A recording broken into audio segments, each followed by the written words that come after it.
امام حسین کی شہادت کا کچھ تھوڑا سا پس منظر. شہادت ہمارے ہاں بیان ہوتی ہے اس انداز میں کہ لگتا ہے کہ کسی مظلوم بندے کو کسی نے پکڑا ہوا تھا تو وہ سارے اسے مار رہے تھے اور وہ منتیں کر رہا تھا کہ مجھے نہ مارو. اتنی ہائے ہائے کی جاتی ہے کہ محسوس ہوتا ہے کہ امام علی مقام بڑے پریشان تھے کہ کسی طریقے سے، اور ان کا خاندان بڑا تکلیف میں تھا کہ جلدی کہیں کربلا سے نکل جائیں. حالانکہ اس دھرتی پہ، اس کائنات پہ صبر، شجاعت، استقامت اور حوصلہ جس سے کائنات سیکھے گی وہ صرف امام حسین ہی ہے.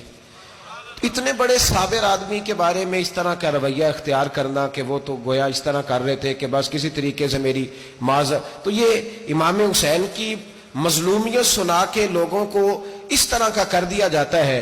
یہ انداز بتایا جاتا ہے کہ شاید واقعہ کربلا رونے دھونے کا نام ہے، حالانکہ بات یہ نہیں ہے.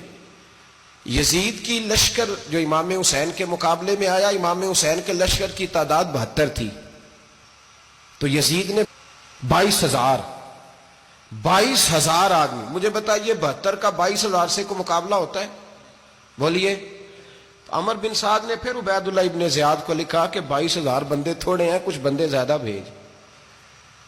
تو عمر بن سعد کو عبید اللہ ابن زیاد کہنے لگے کہ تو پاگل تو نہیں ہو گیا، 72 کے لشکر کا 22,000 بھیجا، اور کتنا بھیجوں؟ تو اس نے کہا تمہیں یہ نہیں پتا یہ لوگ کون ہیں؟ یہ مولا علی شیر خدا کی اولاد ہے. ان میں ایک ایک شخص ایسا ہے جو 1,000 کے مقابلے میں لڑنا جانتا ہے.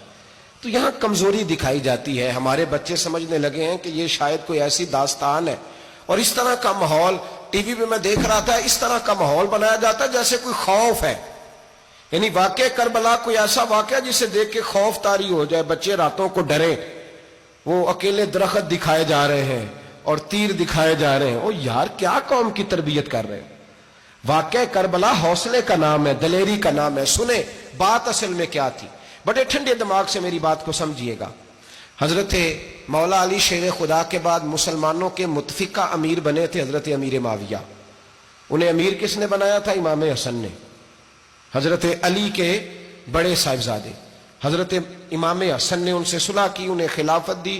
اور صحیح بخاری میں نبی پاک نے فرمایا تھا میرا بیٹا حسن سردار ہے، جب مسلمانوں کی جماعتوں میں لہو بہ جائے گا تو حسن ان کی صلح کرا دے گا.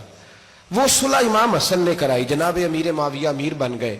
حضرت امیر معاویہ رضی اللہ تعالیٰ عنہ بڑا پیار کرتے تھے نبی پاک سے، بڑا احترام کرتے تھے حضور کے خاندان کا. ان کی جو اجتہادی خطائیں ہیں وہ اپنی جگہ پہ موجود ہیں. چونکہ امام حسن نے ان سے صلح کر لی، لہذا ہم بھی ان کے بارے میں کوئی جملہ کہنے کے مجاز، ہماری مجبوری امام حسن ہے. اس لیے کہ جسے امام حسن صحیح کہے پھر امام حسن کے ماننے والے کو اسے غلط نہیں کہنا چاہیے.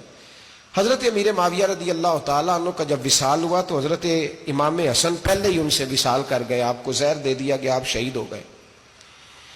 امام حسین موجود تھے تو یزید کے بارے میں لوگوں نے کہا جناب امیر معاویہ سے کہ یہ ٹھیک ہے، مناسب ہے اور بہادر ہے، دلیر ہے. وہ جو ہوتے ہیں نا خوش آمدی ٹولہ، ہمارے ملک میں جو اچھی خوشامد کرے اسے اچھی وزارت ملتی ہے، اچھی وزارت اسے دیتے ہیں. جو ذرا صحیح بدتمیز بھی ہو اور صحیح وکالت کرنے والا اسے وزارت صحیح دیتے ہیں.